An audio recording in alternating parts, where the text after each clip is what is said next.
Chapter number 1 कायमखंड का मलिक मोहम्मद जायसी जी बहुत ही बेहतरीन है। और ये आपको मलिक मोहम्मद जायसी जी इनका ये चैप्टर पढ़कर बहुत ही बेहतरीन लगेगा और पढ़िएगा, यहाँ तो सवाल बहुत ही ज्यादा बनता है। चलिए पहला नंबर हम जानेंगे कि मलिक मोहम्मद जायसी का जन्म कब हुआ था, थोड़ा सा हम देख लेते हैं क्योंकि लेखक परिचय भी साथ ही साथ लेते चलते हैं। मलिक मोहम्मद जायसी जो थे ये 15वीं शताब्दी उत्तरार्ध अनुमान 1492 कहने मतलब यह है कि 1492 ईस्वी में इनका जन्म हुआ था। 1492 में इनका जन्म कब हुआ तो याद रखिएगा 1492 ईस्वी में इनका जन्म हुआ।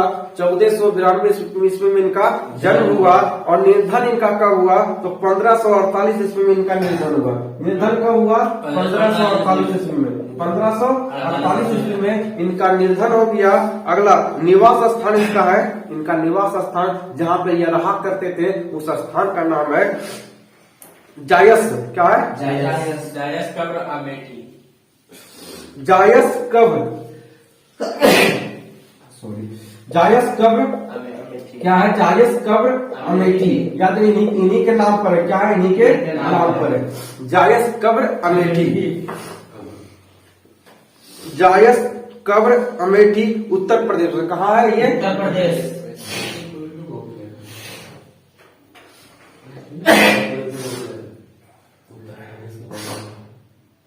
कहाँ हुआ ये? उत्तर प्रदेश में। कहाँ है ये? उत्तर प्रदेश में। ठीक है, याद रखिएगा। मलिक मोहम्मद जायसी जी जो थे इनका निवास स्थान कहाँ है तो जायस कब्र अमेठी उत्तर प्रदेश। ये कहाँ है? उत्तर प्रदेश में। ये गांव कहाँ है? उत्तर प्रदेश में। इनके पिताजी का नाम था मलिक मोहम्मद जायसी। इनके पिताजी का क्या नाम था? मलिक मोहम्मद जायसी जी। इनके पिता का नाम क्या था? मलिक मोहम्मद जायसी। मलिक मोहम्मद हाँ मलिक मोहम्मद जायसी। मलिक मोहम्मद जायसी। ठीक है, क्या करना? इनके पिता का मलिक शेख। इनका पिता का नाम था मलिक शेख महमेद। मलिक शेख महमेद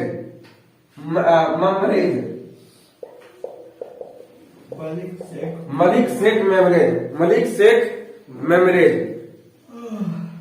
इनके गुरु का नाम था सूफी संत शेख इनके गुरु का नाम था सूफी संत शेख मोहिदी और सैयद अशरफ जहांगीर। इनके दो गुरु थे।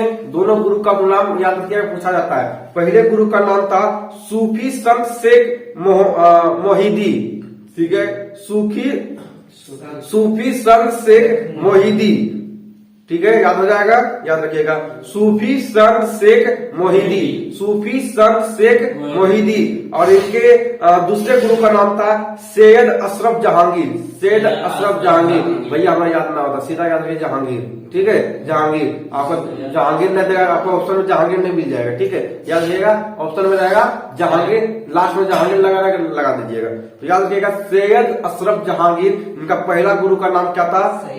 पहला दूसरा कोई अथी ना है, सीधा याद रखिए। इनके गुरु का नाम था सैयद अशरफ जहांगीर, पहला गुरु। दूसरे गुरु का नाम था सूफी संत शेख मोहम्मदी। ठीक है, आगे बढ़ते हैं। वृद्धि आरंभ में जायस में रहते हुए किसानी, बाद में शेष जीवन फकीरों में बचपन में ही अनाथ साधुओं फकीरों के साथ भटकते हुए बचपन बिता।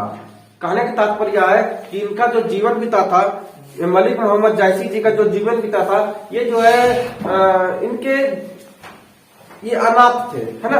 ये अनाथ थे और इनका जीवन जो फकीरों के साथ बीता था, है ना। उसके बाद चेचक के कारण सुनिएगा, चेचक के कारण ये रूपहीन हो गए थे। इनके मुंह पर क्या था तो चेचक था। क्या था? चेचक था। बहुत ज्यादा जो बड़ी माता नहीं होती है ना, बहुत ज्यादा इसके मुंह में था। जैसे आप देखिए, मैं एक आपका एक्टर था जिसका नाम आप सुनेंगे, ओमपुरी, है ना। ओमपुरी को देखे थे? ओमपुरी को ओमपुरी नहीं देखे? अरे बाबू, इतना फेमस उन लोग था, देखे होंगे लेकिन आपको नाम पता ना होगा ओमपुरी का।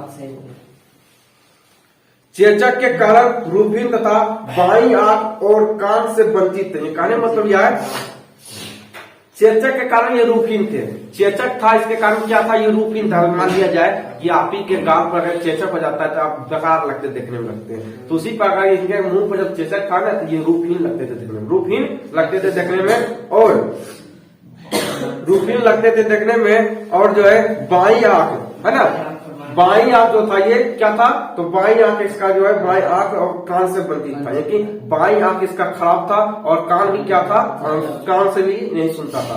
बाई कान से वंचित था और बाई कान, बाई आंख और बाई आंख और कान से वंचित था। बाई आंख और कान से क्या था, तो वंचित था। कहीं दिक्कत नहीं होनी चाहिए। चलिए स्टार्ट करते हैं। थोड़ा सा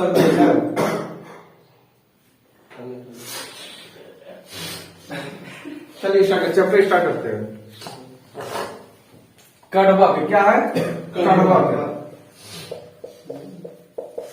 हम पहले बोल देते ये कहानी नहीं हुआ, नहीं ध्यान दीजिएगा, नहीं समझ आएगा, नहीं समझ आएगा तब का यहाँ से 5 नंबर का प्रश्न पूछा जाता है और 2 नंबर का भी पूछा जाता है, दोनों यहाँ पाते हैं।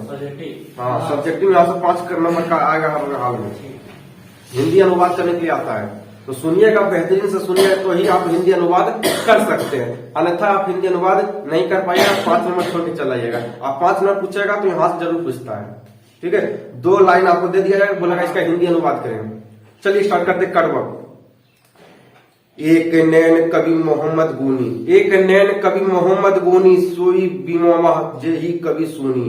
चांद चांद जस जग विधि अवतारा, दीन्ही कलंक दिक्किन उजियारा।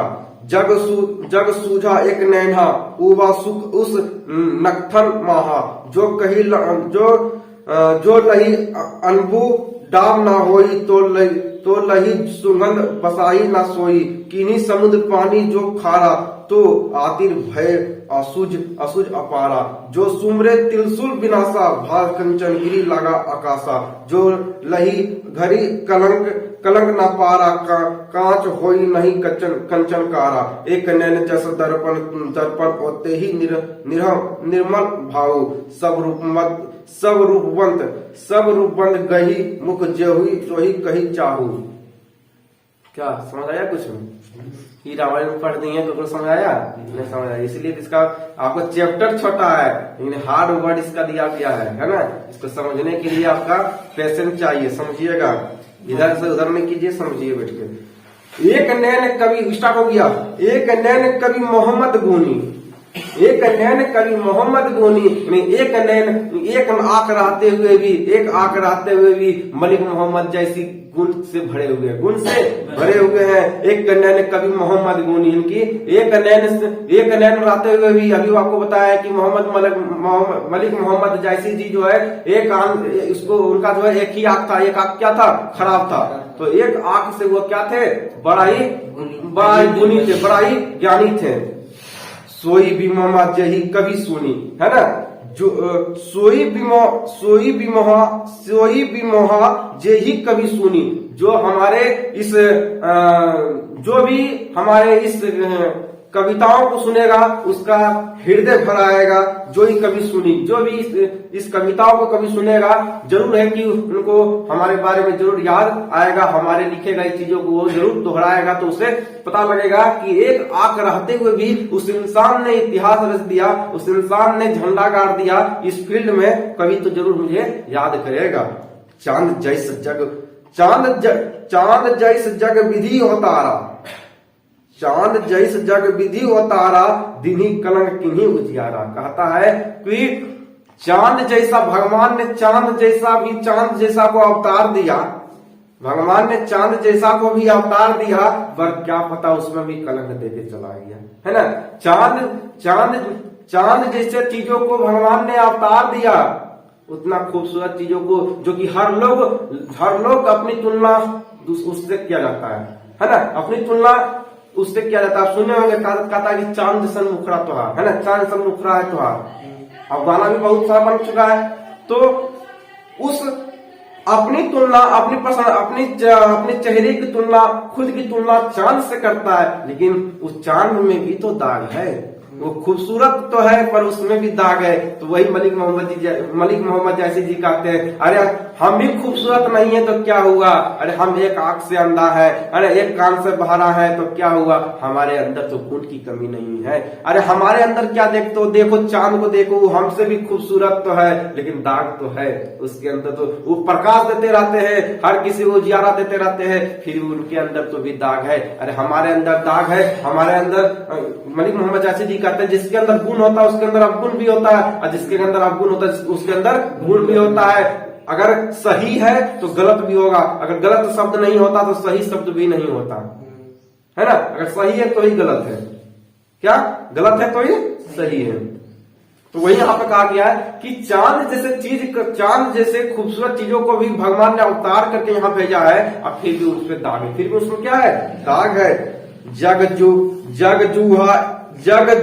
सूझा एक नैना, जग सूझा एक ही नैना, वो बासुक उस नक्तन माहा, कि एक ही आंख से पूरा जग को मैं निहार लिया, एक ही आंख से पूरा जग को मैं निहार लिया, पूरी जग को निहार लिया, और अपनी एक ही आंख से मैंने हर चीजों को देखा, और मैंने उन सभी चीजों को लिखने का अपने कविताओं में प्रयास किया। वही यहाँ पे लिखा गया है, जग सूझा एक ही नैना, उबा सुख अस नक्तन महा, जो लही अम्भी डाब न होई,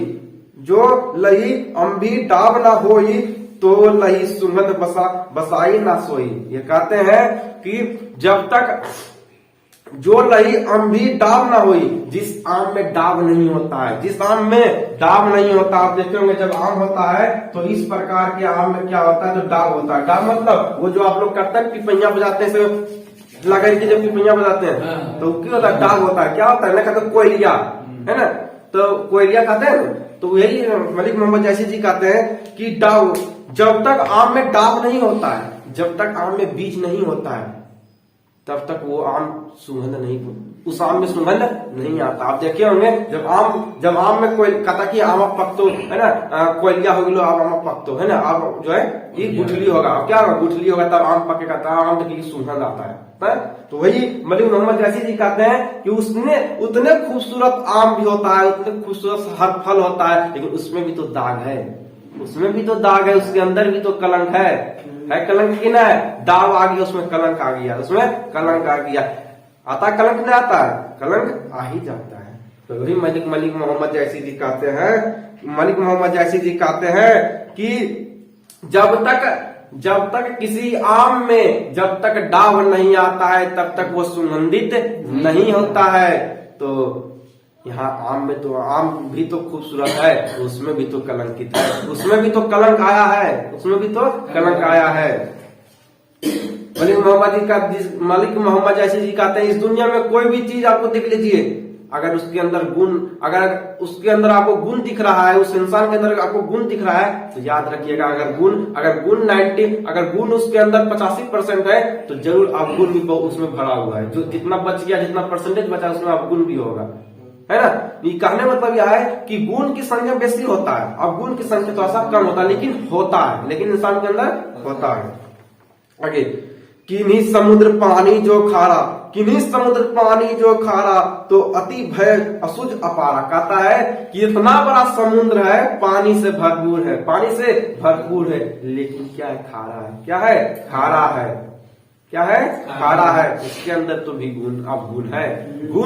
ये गुण है कि पूरा समुद्र, ये गुण है कि हमारे जो है समुद्र में बहुत सारा पानी ही पानी है, पर खारा है, पीने के लायक नहीं है। उसके अंदर भी तो अवगुण है, उसके अंदर तो भी अवगुण है, पीने के लायक पानी नहीं है इसके अंदर, उसके अंदर तो भी अवगुण आ गया।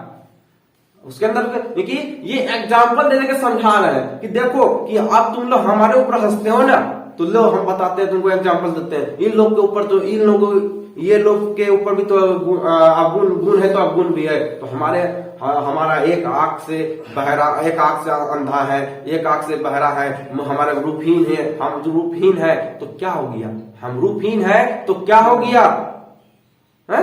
देखो यहाँ समुद्र कहा गया है, किन्हीं समुद्र पानी जो अपारा, किन्हीं समुद्र पानी जो खारा, यानी कि समुद्र की पानी एकदम खारा है, समुद्र की पानी खारा है तो अति भय असुझ अपारा है, पूरा भरा हुआ एकदम से पानी है लेकिन फिर भी वो खारा है। क्या? फिर भी वो खारा है। जो सुमेरु तिलसुल विनाशा, जो सुमेरु तिलसुल विनाशा, भय कंचन गिरी लगा आकाशा। ये कहते हैं कि सुमेरु पर्वत में भी तिलसुल मारा गया था, सुमेरु पर्वत में भी तिलसुल मारा गया था, ये चीज करने के लिए कि उसको तिलसुल को जो है उस सुमेरु पर्वत को क्या करेंगे, तो उस सुमेरु पर्वत को हम क्या करेंगे, तो नष्ट कर देंगे। लेकिन वो सुमेरु पर्वत जो है और ही बड़ा होते चला गया, और ही बड़ा होते चला गया। तो उस सुमेरु पर्वत के अंदर भी तो अब गुना गया है, क्योंकि उसके अंदर भी तो दाग आ गया है, क्योंकि तिलसुल तो उसके अंदर भी लगा है ना। आगे लिखा हुआ है, चलिए आगे लिखा हुआ है, जो लही हरि कलंक न पारा, कांच होई नहीं कंचन कारा। जो लही घरी कलंक न पारा, कांच होई नहीं कंचन कारा। कहने का मतलब यह है कि जो लही हरि कलंक न पारा, कांच होई नहीं कंचन कारा। कहने का मतलब यह है कि आपको कंचन होने के लिए, कंचन मतलब सोना, आपको सोना होने के लिए आपको तपना पड़ता है, सोना होने के लिए तपना पड़ता है। अगर आप जब तक नहीं तपिएगा तब तक आप सोना नहीं हो सकते, तब तक आपका आभूषण नहीं बन सकता है। तो उस आभूषणों को तो भी तपना पड़ता है, आभूषणों को भी तो, सोना को भी तो आभूषण बनने के लिए तपना पड़ता है ना, सोना को भी तो आभूषण बनने के लिए तपना पड़ता है। और जिसके अंदर कलंक नहीं आता है वो कभी भी जो है कंचन नहीं बन सकता, वो कभी भी कंचन नहीं बन सकता है। आगे, एक अन्य ने जस दर्पण ओही ते ही निर्मल भाव। कहने मतलब यह है कि एक अन्य ने जस दर्पण हो ते ही निर्मल भाव। कहते हैं ये मलिक मोहम्मद जैसी जी अपने एक आंख, उनके एक ही आंख था, तो वो अपने एक आंख की तुलना दर्पण से करते हैं। किससे करते हैं? तो अपने एक आंख की तुलना दर्पण से करते हैं। ये कहते हैं कि हमारा एक आंख क्या है, दर्पण की तरह है। जिस प्रकार हर लोग सज धज कर क्या करते हैं, सज धर कर अपने चेहरे को आईना में देखने के लिए जाते हैं कि हम खूबसूरत लगते हैं नहीं लगते, हैंडसम लगते हैं कि नहीं लगते हैं। लेकिन हमारा एक ही लेंस से हम सब चीज देख लेते हैं, एक ही लेंस से हम सब चीज देख लेते हैं, पूरी दुनिया को हम एक ही लेंस से निहार लेते हैं, है ना। हमारा आंख क्या है, हमारा आंख जो है वह दर्पण, हमारा आंख क्या है, दर्पण के समान है। जिस दर्पण में हम अपने क्या करते हैं, अपने स्वच्छ, हम अपने अंदर के स्वच्छ और कहने का मतलब यह है अपने वास्तविकता को देख लेते हैं, है ना, आईना के अंदर देख लेते हैं। उसी प्रकार स्वच्छ और आईना जो है, जिस प्रकार हर लोग सर धज के आईना के पास जाते हैं और अपने वास्तविकता को देखते हैं, उसी प्रकार हम जो है हमारी आंखें क्या है, तो नैने के समान, क्या हमारी आंख क्या है, तो दर्पण के समान, हमारी आंखें दर्पण के समान है। सब रूपवंत गही मुख जो ही कही चाहू। देखिए फिर यहाँ पे लिख दिया गया वही चीज हम बताए, वही चीज यहाँ पे लिखा गया, समझिएगा।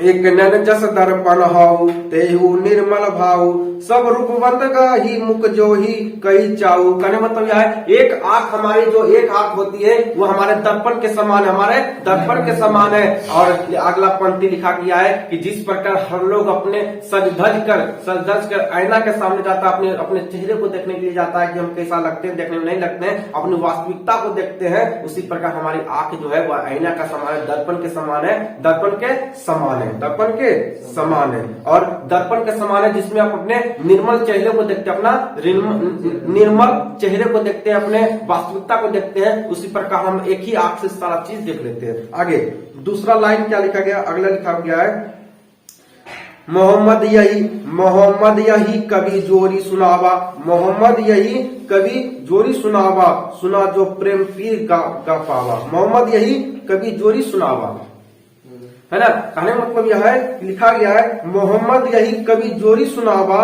सुना जो प्रेम पीर गा पावा। जोरी लाई रक्त के लेई, गाढ़ी प्रीति नैन भल भई। सुनिएगा, लिखा गया है कि मोहम्मद यही कभी जोरी सुनावा, जो सुना जो प्रेम पीर गा पावा। कहने का मतलब यह है कि मोहम्मद मलिक जायसी जी कहते हैं, ये कहते हैं कि हम जो है एक एक शब्द को जोड़ जोड़ के आपको सुना रहे हैं। आपको हमारे शब्द को जो आप सुन रहे हैं, हमारे पंक्तियां को जो पढ़ रहे हैं, एक एक पंक्ति को जोड़ जोड़ के लिखे हैं, जोड़ जोड़ के लिखे हैं, एक एक पंक्ति को जोड़ जोड़ के लिखे हैं। और जो भी हमारे जो ये पंक्ति को पढ़ता है, सुना जो प्रेम पीर गा पावा, सुना जो प्रेम पीर गा पावा। ये कहने का मतलब यह है कि जो भी हमारी पंक्तियों को सुनता है वो दुख से भर जाता है ना, उनको हमारे दुखों के बारे में पता चलता है कि उस मलिक मोहम्मद जैसी को कितना दुख था। और एक आंख ना होते हुए भी, एक कान ना होते हुए भी, है ना, एक कान से बहरा होते हुए भी और रूपहीन होते हुए भी इतनी सुंदर कविताएं वो लिख दिए हैं। जब हमारे ये पंक्तियों को जब कोई पढ़ता है तो उसको जो है एक बार ना आंसू जरूर छलकता है। सुना जो प्रेम पीर गा पावा, ये प्रेम के पीर कवि थे कौन? मलिक मोहम्मद जायसी जी। ऑब्जेक्टिव पूछेगा प्रेम के पीर कवि कौन थे, तो याद रखिएगा मलिक मोहम्मद जायसी जी जो है प्रेम के पीर कवि थे। आगे, जोरी लाई रक्त के लेई, जोरी लाई रक्त के लेई, गाढ़ी प्रीति नैन जल भई। कहने का मतलब यह है कि हम अपने पंक्तियों को जो है वो खून के हमने रक्त से अपने रक्तों से जोड़ जोड़ के अपने रक्तों को, जिस प्रकार किक दे देकर आप लोग आप किसी सामान को जोड़ते हैं, उसी प्रकार मलिक मोहम्मद जैसी जी कहते हैं हम अपने खून से अपने रक्त से एक जो है एक एक वर्ड को, एक एक शब्दों को मैंने जोड़ जोड़ के इसमें जोड़ के लिखा है ना। गाढ़ी प्रीति नैन जल भई, है ना, गाढ़ी प्रीति नैन जल भई। ओ मन जानी कवित उसकी ना, ओ मन जानी कवित उसकी ना, मकू यह रहे जगत। सुनिएगा, ओ मन जानी कवित उसकी ना, मकू यह रहे जगत मह चीना। ये कहने का मतलब यह है कि यहाँ पे लिखा गया है ओ मन जानी कवित उसकी ना, मकू या रहे जगत महकीना। ये कहते हैं कि हम इस दुनिया में रहें या ना रहें, पर हमारी कृतियां, हमारी ये अच्छी चीजें इस दुनिया में रहना चाहिए। जब हमें कोई पढ़ेगा तो एक जो है एक पल में, एक क्षण में मुझे कोई याद कर लेगा। तो ये कहते हैं कि लोग यहाँ से चले जाते हैं, लोग तो यहाँ से धरती पर आते हैं और चले जाते हैं, लेकिन आते हैं और चले जाते हैं तो उसका कोई नाम नहीं होता है। नाम तो उसी का होता है जो कुछ करके चला जाता है, वो कुछ कर चला जाता है। वही यहाँ पे मलिक मोहम्मद जी समझाना चाहते हैं कि आए हो, इस धरती पर आए हो, लेकिन कुछ करके जाओ, कुछ ऐसा काम करके जाओ कि जहां से जब आप इस दुनिया से चले जाओ तो ना होने का एहसास तो उन लोगों को कभी नहीं होना चाहिए, लेकिन होने का एहसास नहीं होना चाहिए, लेकिन ना होने का एहसास बहुत होनी चाहिए। ये मलिक मोहम्मद जैसी जी इस पंक्ति के माध्यम से समझाना चाहते हैं। ओ मन जानी कवित अस्कीना, मकू यार रहे जगत महचिन्ना। देखिए, हम चले जाए तो चले जाए, लेकिन हमारी ये कृतियां इस दुनिया में रहेगी। और जब लोग कभी हमारी कविताओं को पढ़ेगा, जिस प्रकार आज हम लोग पढ़ रहे हैं, तो आज हम लोग इनको याद कर रहे हैं, है ना। लेकिन आज यह नहीं है, लेकिन फिर भी इन लोगों को हम लोग याद कर रहे हैं।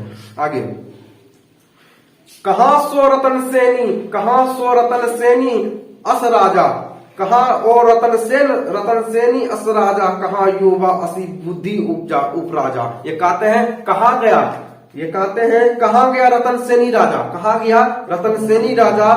गया सुगा असी बुद्धि उपराजा। कहाँ गया वो रतन सेन राजा? चला गया इस दुनिया से, लेकिन नाम उसका आज भी नहीं है। ये कहते हैं रतन सेन राजा चला भी गया। एक तोता था, बड़ा सुंदर बोलता था उसके यहाँ, रतन सेन के यहाँ एक तोता था, बड़ा ही सुंदर था, वो भी चला गया, वो भी इस दुनिया से चला गया। कहाँ कहा अलाउद्दीन सुल्तानो, कहा अलाउद्दीन सुल्तानो, कहा है कि कहा अलाउद्दीन सुल्तानो, वो भी चला गया इस दुनिया से, वो भी चला गया। कहे राघो जई किन्हीं बखानो, कहे राघो जई किन्हू बखानो, है ना, किसी का बखान नहीं है इस दुनिया में, किसी का इन लोगों का बखान नहीं है, कहीं भी इन लोगों को पढ़ा नहीं जाता है, सब लोग चला गया इस दुनिया से। लेकिन आज लोग उन्हीं को दोहराता है, उन्हीं के इतिहास को पढ़ता है जो कि आज दुनिया में कुछ करके गया। जैसे राजा अशोक के बारे में सब लोग पढ़ता है, सम्राट अशोक के बारे में पढ़ता है ना, बिंबिसार के बारे में, जो अच्छे चीजें करके गया है, जो अच्छे चीजों को करके गया है, लोग आज उसको दोहराता है, उसको इतिहास आज भी दोहराता है। आगे लिखा गया, धनी स्वपुरुख जस कीर्ति जासु, फूल मरे पर मरे न बासु। ये कहते हैं धनी स्वपुरुख जस कीर्ति जासु, फूल मरे पे मरे न बासु। ये कहते हैं कि इस दुनिया में इंसान मर जाता है, पर उसके अच्छे कर्म कभी नहीं मरते। इस दुनिया में इंसान मरता है पर उसके अच्छे कर्म कभी नहीं मरता है। एक बात हमेशा याद रखिएगा कि दुनिया में इंसान मरता है पर अच्छे कर्म आपके नहीं मरते हैं। अगर आप अच्छा काम किए हैं, समाज की भलाई किए हैं, समाज की हमेशा भलाई के बारे में आप सोचे हैं, अगर आप हमेशा इस दुनिया में आए थे और सभी का मदद किए हैं, तो आपकी कीर्तियां, आपके किए गए किरदार हमेशा जिंदा रहेगा और हर किसी के दिल में आप राज करते रहोगे। उसी प्रकार फूल तो सूख जाता है पर सुगंध उतना ही होता है, पर सुगंध कम नहीं होता है। कहने का तात्पर्य इंसान तो मर के चला गया पर आज भी वो जिंदा है, आज भी महात्मा गांधी जी को कोई नहीं भूल सकता है, भगत सिंह को कोई नहीं भूल सकता है, चंद्रशेखर आजाद को कोई नहीं भूल सकता। मर के चले गए इस दुनिया से, चले गए, हाय बल्लो करके चले गए, लेकिन आज भी लोग कभी पढ़ता है तो आज भी उनके इतिहास को दोहराता है तो आज भी लगता है कि जिंदा ही है। तो इसी प्रकार कहा गया है, फूल मर जाता है तो लिखा गया फूल मरे पे मरे न बासु। फूल मर गया है, फूल मर जाता है पर उसका सुगंध कभी नहीं मरता, है। आगे, कोई ना जगत जस बेचा, के ना लिही जस मोल, जो या पढ़े कहानी हम सवेर देव बोल। सुनिएगा, लिखा गया है यहाँ पे कि कोई ना जगत जस बेचा, कोई ना लीन जस मोल। ये कहते हैं इस जगत में आपका जस नहीं बिकता है, आपके जस नहीं बिकता है, कोई लीन ना जस मोल, इनका कोई मोल नहीं है, आपका जस नहीं बिकता है, इसका कोई मोल नहीं है।